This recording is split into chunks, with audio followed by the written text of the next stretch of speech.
क्या हो रहा है? ये शारदा अम्मा को क्या उठाने बोलकर गई?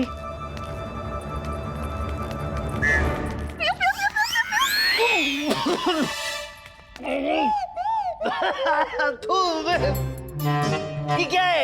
जड़ी बूटी का रस, ये आपको शक्ति देगा।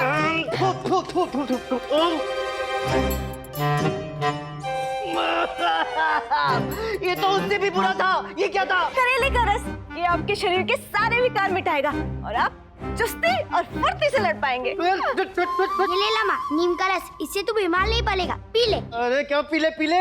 क्यों इतना अत्याचार कर रहे हो मुझ पे? दरबार से तो आज विजयी होकर आया हूँ ना मैं। अब कल भी विजय हो ना, ये सब उसके लिए, आपको पीना ही होगा। नहीं नहीं नहीं नहीं, अरे क्या कर रहे हो तुम लोग? हटे, नहीं नहीं नहीं, नहीं पीऊंगा नहीं पीऊंगा नहीं पीऊंगा। बहुत अच्छे पंडित रामाकृष्णा। पंडित रामाकृष्णा उठिए उठिए उठिए उठिए, आराम से आराम से आराम से। आराम से। अरे अरे अरे, ये लीजिए तलवार।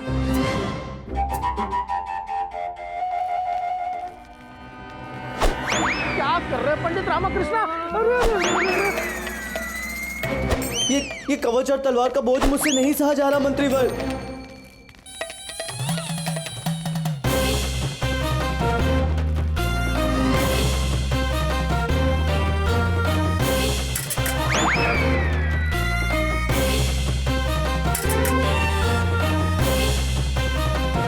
हम पकड़ते हैं, हम पकड़ते हैं। रुकिए रुकिए रुकिए, इसे नीचे रखिए। अरे अरे अरे पंडित रामाकृष्णा, क्या हो गया आपको? ये कवच और तलवार का भार भी नहीं उठा पा रहे हैं आप। कल अखाड़े में तलवारबाजी किस प्रकार से करेंगे? कोई 2-4 दिन में योद्धा बन सकता है क्या मंत्रीवर? 2-4 दिन में एक छोटा सा पौधा फल दे सकता है क्या? नहीं, आप मुझे बताइए, आप 2-4 दिन में बुद्धिमान हो सकते हैं? पंडित रामाकृष्णा, आपके कहने का तात्पर्य क्या है? क्या हम बुद्धिमान नहीं हैं? देखिए, बात मत पलटिए आप सब मुझे योद्धा बनाने पर क्यों तुले हुए हैं? क्या मैं चाहकर भी 2-4 दिन में योद्धा बन पाऊंगा क्या? देखो, मैं सरस्वती का पुत्र हूँ, मुझे वही रहने दीजिए। मैंने अपनी युक्ति से दिवोदास की समस्या का समाधान निकाला ना, वैसे ही मैं शैतान सिंह की समस्या का समाधान अपनी युक्ति से निकाल लूंगा। मेरी जीत सुनिश्चित है। परंतु कैसे? वो देखो, गुरुवर मेरी विजय के लिए नगर की परिक्रमा कर रहे हैं। देखा? अब तो विश्वास हुआ ना? आप क्या देख रहे हैं? तलवार पकड़िए।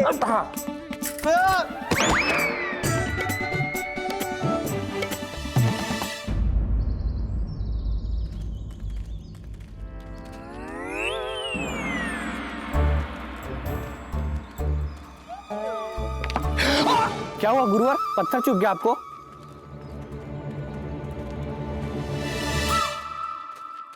नुकीला पत्थर था, चुभ गया।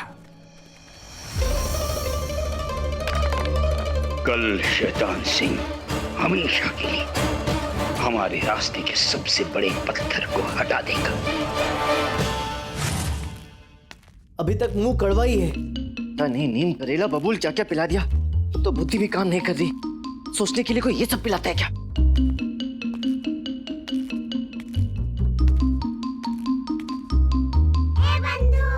रामा, कल बुद्धि का नहीं तलवार का खेल है। शैतान सिंह बिजली की गति से तलवार चलाता है। तुझे कुछ सोचना पड़ेगा रामा। तू चुप करेगा तो मैं कुछ सोचूंगा ना। कोई मुझे सोचने नहीं देता। चुप कर।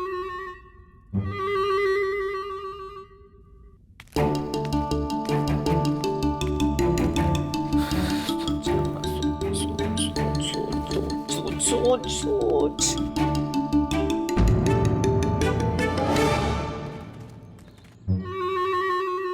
मनी, इतना ध्यान रखना, हमें छुप के सब कुछ पता लगाना है। हाँ, ये कि पंडित रामाकृष्ण शैतान सिंह से बचने के लिए क्या क्या तैयारी कर रहा है। ये दोनों यहाँ क्या कर रहे हैं? वो पता लगाने के बाद हम सब कुछ शैतान सिंह को बता देंगे, ताकि शैतान सिंह पंडित रामाकृष्ण का झुनझुना बजा सके।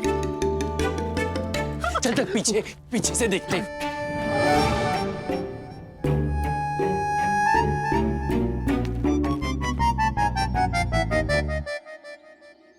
कौन हो तुम दोनों? पलटना मत, पलटना मत, अन्यथा वृक्ष बना दूंगा। कौन हो? मैं वृक्ष की आत्मा हूँ। अब ये बताओ कि तुम दोनों यहाँ क्या कर रहे हो? और यदि सच नहीं बताया तो सच में वृक्ष बना दूंगा, फिर सदैव यहीं एक जगह खड़े सड़ते रहना। नहीं, ऐसा मत करना। हमें वृक्ष मत बनाना, वृक्ष की आत्मा जी। हमारे गुरुजी ने हमें ये बताने के लिए मना किया है कि हम पंडित रामाकृष्ण पर दृष्टि रखने आए, ये जानने आए हैं कि वो शैतान सिंह से लड़ने के लिए क्या क्या तैयारी कर रहा है। क्षमा कर दीजिए। उचित है, सब कुछ जानने के पश्चात शैतान सिंह को बता देना सब। अभी चुपचाप खड़े रहो। खड़े हैं। परंतु मैं तैयारी क्या करूंगा, ये तो मैंने अभी तक सोचा ही नहीं है।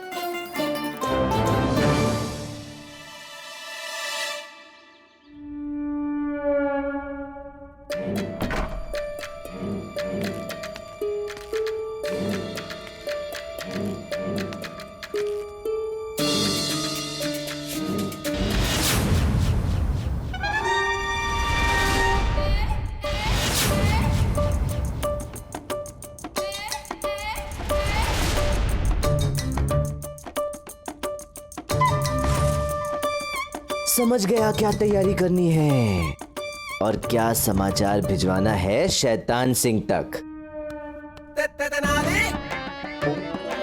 क्या हुआ लामा? क्या सोच रहा है? मुझे मुकाबले की तैयारी करनी है गुंडप्पे। जा जाकर कोतवाल को सूचना दे। जा।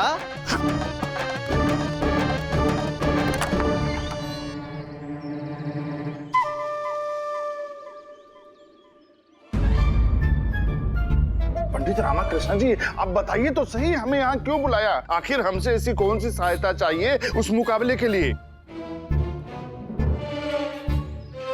अरे अब आप बता क्यों नहीं देते? कोई युक्ति सूझी भी है आपको या नहीं? कोतवाल जी, हाँ, मुझे शैतान सिंह से मुकाबला करने के लिए 4 हाथ लंबी म्यान चाहिए।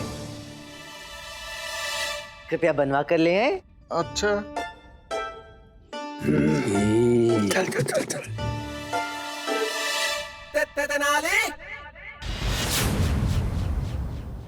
4 हाथ बड़ी म्यान, तो इसका अर्थ है कि उसके अंदर 4 हाथ बड़ी तलवार भी होगी। कोई बात नहीं, हम अपने लिए 6 हाथ बड़ी म्यान बनवाएंगे ताकि वो पंडित रामाकृष्ण मेरे निकट ही ना आ सके। दूर से ही उसकी गर्दन उड़ा देंगे हम। तुम दोनों जाओ और उस पंडित की तैयारी पर पूर्ण निगरानी रखो।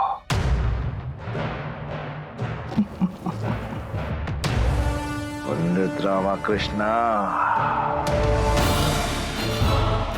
तुम उतने बुद्धिमान हो नहीं जितना तुम अपने आप को समझते हो।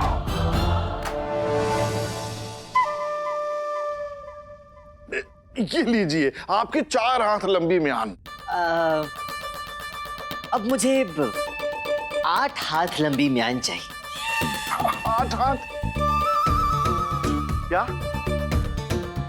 8 हाथ लंबी म्यान? तो मैं 12 हाथ लंबी म्यान बनवाऊंगा। ना माँ, ये तो केवल 2 हाथ लंबी लाठी है। पंडित रामाकृष्ण जी, ये आ गई आपकी 8 हाथ लंबी म्यान। किंतु कोतवाल जी, अब 8 हाथ लंबी म्यान से कार्य नहीं चलेगा। अब तो 15 हाथ लंबी म्यान चाहिए। 15 हाथ लंबी? हाँ। उठा लो। ये पहले 15 हाथ लंबी म्यान बनने तो दो। एक साधारण सी तलवार तो उठाने पर इसको कैसे उठाओगे? हालूंगा। आप 15 हाथ लंबी म्यान ले आए। अच्छा चलो जाओ जाओ, को 15 हाथ लंबी बनवाइएगा। अच्छा तो अब वो पंडित रामाकृष्णा मुझसे मुकाबले के लिए 15 हाथ की म्यान बनवा रहा है। अच्छा है, अच्छा है। तो अब मैं उससे मुकाबले के लिए 20 हाथ बड़ी म्यान बनवाऊंगा। मेरी म्यान सदैव उस पंडित के म्यान से बड़ी रहेगी। मैं विजय को प्राप्त होऊंगा और गुरुवार की ये परिक्रमा अपना रंग दिखाएगी। हाय हाय, स्वामी, आप इस संसार के लिए इतने कष्ट उठा रहे हैं। देखिएगा, आपकी इस परिक्रमा का प्रताप पूरे विजयनगर में पड़ेगा और हर संकट दूर हो जाएगा। पूरी परिक्रमा में पंडित रामाकृष्णा की पराजय के मंत्र का जाप किया है हमने। पंडित रामाकृष्णा की पराजय से जो सुख मिलेगा उसके समक्ष परिक्रमा का कष्ट कुछ भी नहीं है। बस कल प्रातः होने की प्रतीक्षा है।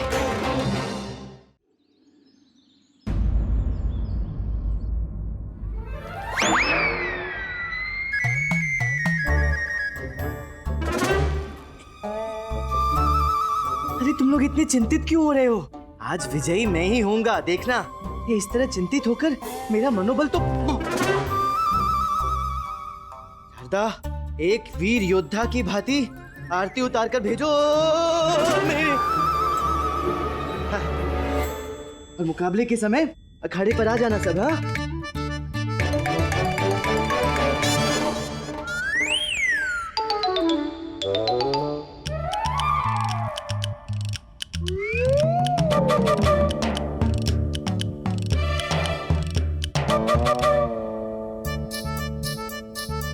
छोड़, अम्मा के पैर छूने हैं।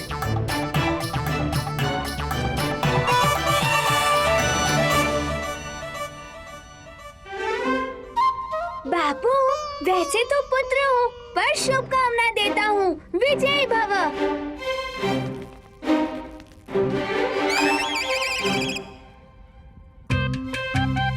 अम्मा।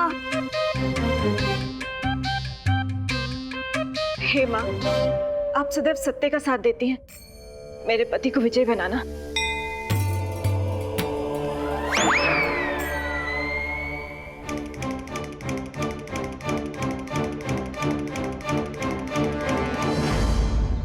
मुझे नहीं लगता पंडित रामाकृष्णा शैतान सिंह से मुकाबला कर पाएंगे। वे अपनी बुद्धि से कोई ना कोई युक्ति निकाल लेंगे। शैतान सिंह को देखा है कि कितना बलशाली है।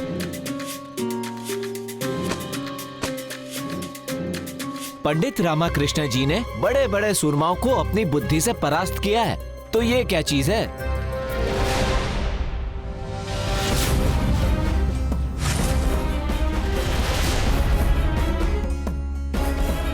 आज अखाड़े में तुम्हें पंडित रामाकृष्णा को पराजित करना ही होगा। मैं तो उस रामाकृष्णा के प्राण ही हर लूंगा। मुझे ज्ञात है कि उस दुष्ट पंडित ने मुझे कितनी यातनाएं दी हैं। बस एक बार उसे मेरे सामने अखाड़े में आने तो किन किन कर बदला लूंगा मैं। जीवित नहीं बचेगा वो पंडित रामाकृष्ण।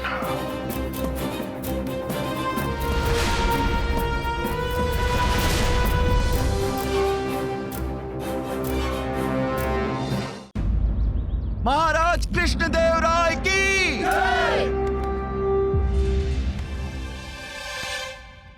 गुरुवर जी महाराज। आज आपकी परिक्रमा रंग दिखाएगी।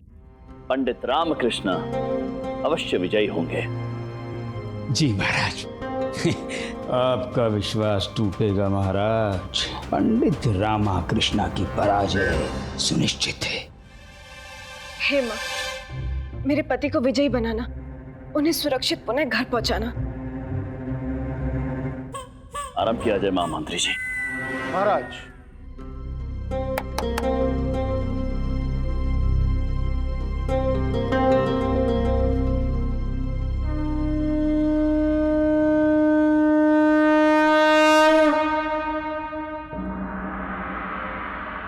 तो आप सभी के समक्ष आ रहे हैं हमारे पहले प्रतिद्वंदी योद्धा शैतान सिंह।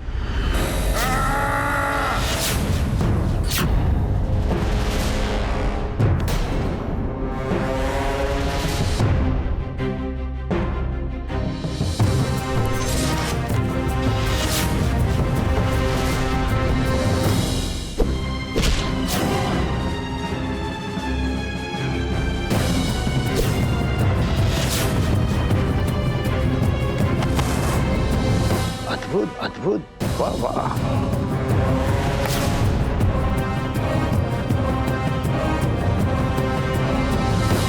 महाराज, आज विजयनगर भी मेरी वीरता से परिचित हो जाएगा। विजयनगर के निवासियों, शैतान सिंह आज तक परास्त नहीं हुआ है और ना ही आज होगा। ना भूतों, ना भविष्य भी। बुलाओ, बुलाओ अपने विजयनगर के उस योद्धा को। कहां छिपकर बैठा है वो? उसे मेरे समक्ष लाओ। आज मैं उसे परास्त कर कर ही दम लूंगा। और अब आपके समक्ष आ रहे हैं हमारे दूसरे प्रतिद्वंदी योद्धा पंडित रामकृष्ण।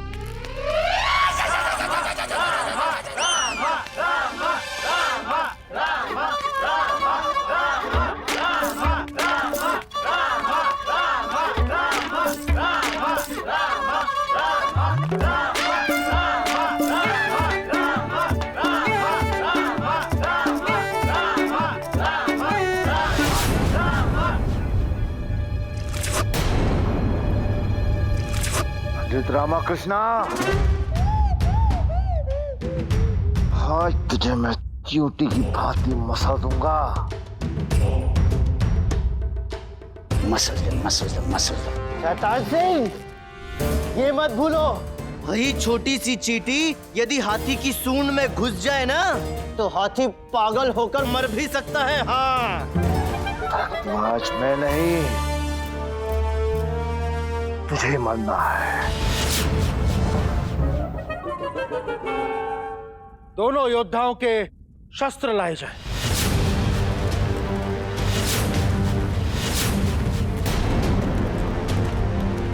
ये क्या है?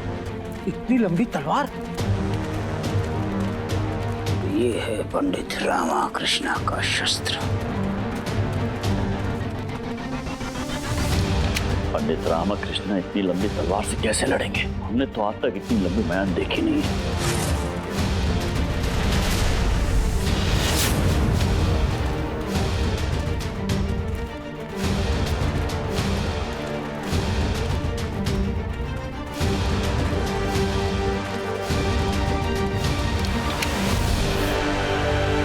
इतनी लंबी तलवार, ये हो क्या रहा है?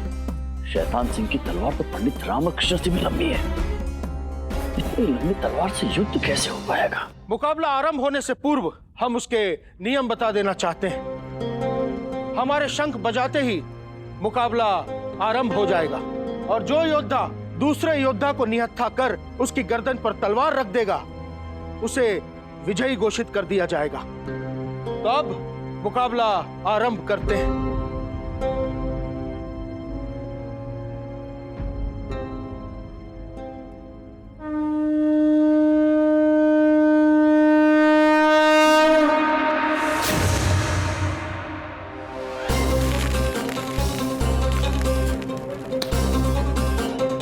पंडित रामकृष्ण, आज तेरी मृत्यु सुनिश्चित है।